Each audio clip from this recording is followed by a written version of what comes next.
Hi, I'm Bill from CJ Pony Parts. I'm here with Angel from Pedders Suspension. Now, Angel, on our 2005 GT, we've done your shocks, your struts, your springs. Let's finish off some sway bars. Tell us about this kit here. Yeah, the front bar here that we're installing today is a 34 mil bar that has 3 points of adjustment and utilizes the stock end links. The rear bar is a 24 mil bar, fixed adjustment that utilizes these end links as an option. Okay, so we'll work with the stock ones if you wanted to. If you'd like to, yeah. Okay, and what's the application for this? Is it all 05 through 14? 05 to 14. Any Mustang, especially with the fitment of these links, you can fit it to any vehicle. Okay, and we offer this here at CJ's a couple different ways. You can buy the front by itself, the rear by itself, or you can buy the whole kit, which will include the end links, which you're going to install in this 05 GT. For this installation, a lift or a jack and jack stands, 3/8 ratchet, 5/16 socket, 13 millimeter socket, 15 millimeter wrench, shorty preferred, and an 18 millimeter wrench.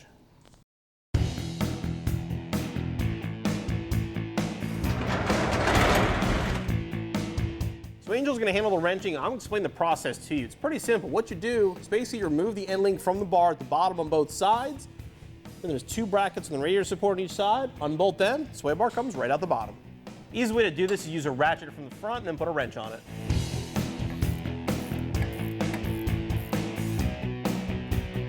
While Angel's moving the sway bar link on the other side, I'm going to start with the brackets here. The nut on top, nut on bottom.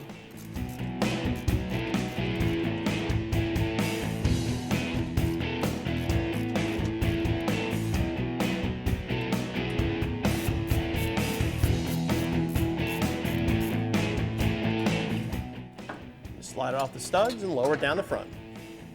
All right, just a brief moment to sort of explain how these adjustments work. Typically, we recommend starting with the middle hole, and then you can then move to the outer hole or the inner hole. Now with this being a front bar, if you move to the outer hole, that will reduce the roll stiffness. If you move to the inner hole, that will increase it. So in other words, on the front of the car, if you go to the inner hole, that's going to resist roll in that direction more, so it'll make it understeer more. If this were a rear bar, that would increase its propensity to oversteer.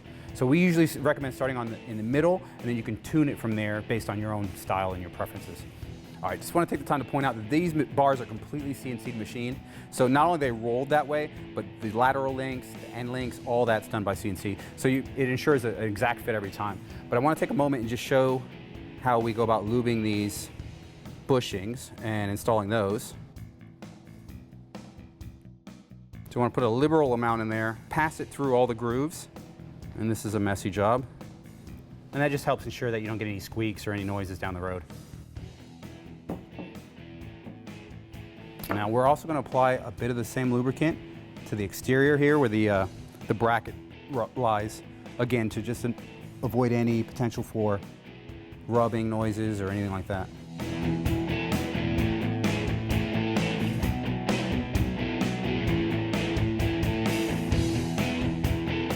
Put the bar up into place now. Make sure this part is facing downward, and then the arms go over the control arms towards the end links before you put it on the brackets.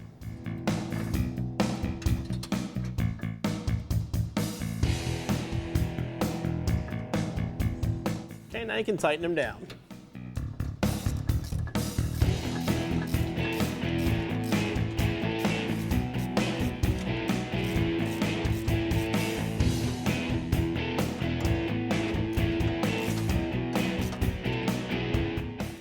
All right, now we can reinstall the sway bar again. We're going to start with the middle setting. Put it through, reattach the original hardware.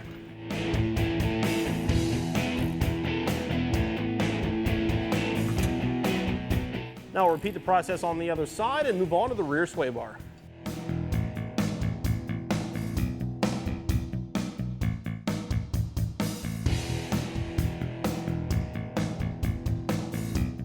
Process for the rear, basically the same idea. You're gonna remove the brackets here from the shock mount, and then bolt from up here at the frame and remove it.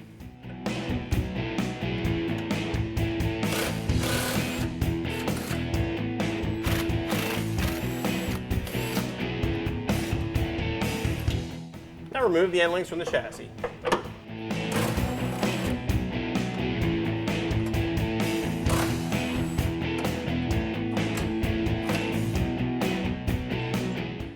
Now we're going to add some lube to the inner part of these rear end links so that we can press the bushings in.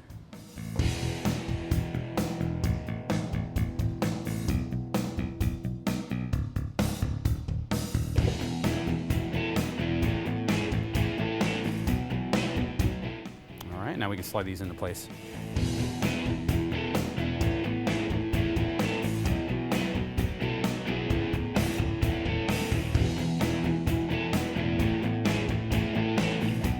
All right, now that we've lubed up the inner race, we're gonna open up the clamshell and put it on the bar, and then put the bracket back into place. Now put the new bar up into place. We're going to start with the end links. We're going to put the bolts through these just to basically hang it up.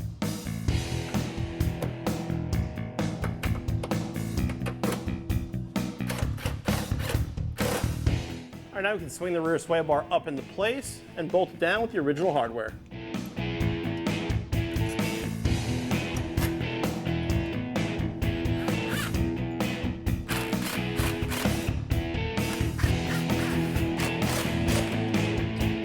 Tighten up both sides and your installation is finished.